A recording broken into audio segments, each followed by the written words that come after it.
दोस्तों, हर इंसान जो इस धरती पर जन्म लेकर आया है, उसे एक न एक दिन इस संसार को छोड़कर जाना ही है।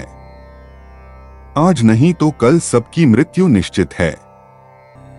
कोई भी अमर होकर दुनिया में नहीं आता है।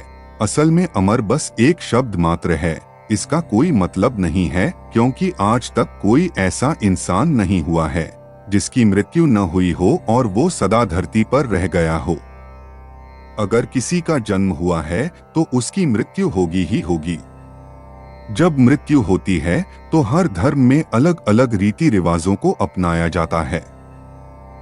किसी धर्म में मृत्यु हो जाने के बाद मृत शरीर को अग्नि दी जाती है और ऐसे अंतिम संस्कार किया जाता है, तो किसी धर्म में मृत शरीर को मिट्टी में दफनाकर मृत शरीर का अंतिम संस्कार किया जाता है। वहीं किसी अन्य धर्म में मृत शरीर को ऐसे ही छोड़ दिया जाता है और उसे चील और कौवों का भोजन बना दिया जाता है। हर धर्म में अंतिम संस्कार को लेकर अलग अलग मान्यता है।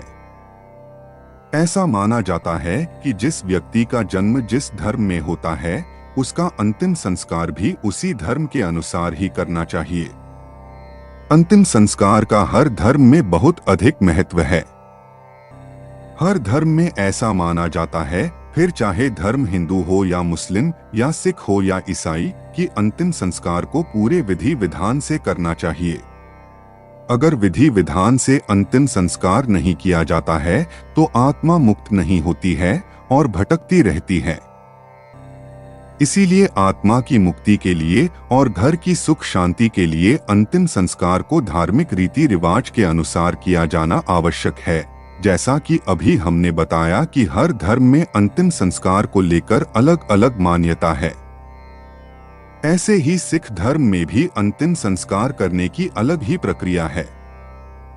सिख धर्म में अंतिम संस्कार कैसे होता है, इसके बारे में जानकारी बहुत ही कम लोगों हैं। इसीलिए आज इस लेख में हम आप सबको बताएंगे कि सिख धर्म में अंतिम संस्कार कैसे किया जाता है। सिख धर्म में अंतिम संस्कार की प्रक्रिया क्या होती है। ऐसा माना जाता है कि जो सिख धर्म है उसकी स्थापना का समय वही है जो हिंदू धर्म की स्थापना का समय है। यानी हिंदू धर्म की स्थापना के साथ ही सिख धर्म की भी स्थापना हुई है। यही कारण है कि हिंदू और सिख धर्म की बहुत सारी मान्यताएं और रीति रिवाज आपस में मिलते हैं। अंतिम संस्कार भी दोनों ही धर्म में काफी हद तक एक ही प्रकार से किया जाता है। अगर बात करें हिंदू धर्म की, तो हिंदू धर्म में ऐसा माना जाता है कि जब व्यक्ति की मृत्यु होती है तो उसके बाद उसके मृत शरीर को अग्नि प्रदान की जानी चाहिए। इससे जिन 5 तत्वों से मिलकर शरीर का निर्माण होता है, वो सभी तत्व उसी में मिल जाएं और उसकी आत्मा को मुक्ति मिल जाए। मृतक की आत्मा को शांति अग्नि प्रदान करने से ही मिलती है, ऐसा हिंदू धर्म का मानना है। इसके अलावा ऐसा करने के पीछे एक और वजह यह भी है कि ऐसा करने से शरीर का अंत हो जाता है। इसीलिए अगर शरीर नहीं होगा तो परिजनों को व्यक्ति से ज्यादा मोह भी नहीं होगा, और जो मोह होगा वो भी धीरे धीरे खत्म हो जाएगा। इसी तरह से सिख धर्म में भी हिंदू धर्म की तरह ही अंतिम संस्कार किया जाता है। सिख धर्म में भी मृत शरीर को अग्नि प्रदान की जाती है।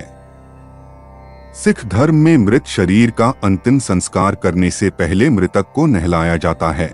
इसके बाद सिख धर्म में के जो 5 चिन्ह होते हैं उन्हें संवारा जाता है। सिख धर्म में इन 5 चिन्हों का बहुत अधिक महत्व है। कृपाण, कंधा, कटार, कड़ा, केश। इन्हें संवारने के बाद शव को अर्थी पर ही श्मशान घाट तक उसके परिजन ले जाते हैं। जिस तरह से हिंदू धर्म में लोग राम नाम सत्य है कहते हुए अर्थी को श्मशान तक ले जाते हैं, उसी तरह से सिख धर्म में परिजन वाहेगुरु का नाम लेकर अर्थी को श्मशान तक ले जाते हैं। सिख धर्म में एक चीज हिंदू धर्म से अलग है, वो यह है कि सिख धर्म में महिलाएं भी श्मशान घाट जा सकती हैं, लेकिन हिंदू धर्म में इस पर पाबंदी लगाई गई है। सिख धर्म में भी अंतिम संस्कार मृतक के किसी करीबी के द्वारा ही किया जाता है। फिर शाम को दाह संस्कार हो जाने के बाद भजन और अरदास किया जाता है। इसके बाद जब लोग श्मशान से वापस आते हैं तो वो नहाते हैं और फिर सिखों के प्रमुख ग्रंथ गुरु ग्रंथ साहिब का पाठ किया जाता है और उसके बाद कढ़ा प्रसाद दिया जाता है। जो लोग शोक में शामिल होते हैं उन सबको कढ़ा प्रसाद दिया जाता है। इसके बाद फिर भजन कीर्तन किया जाता और मरने वाले व्यक्ति की आत्मा की शांति के लिए अरदास की जाती है।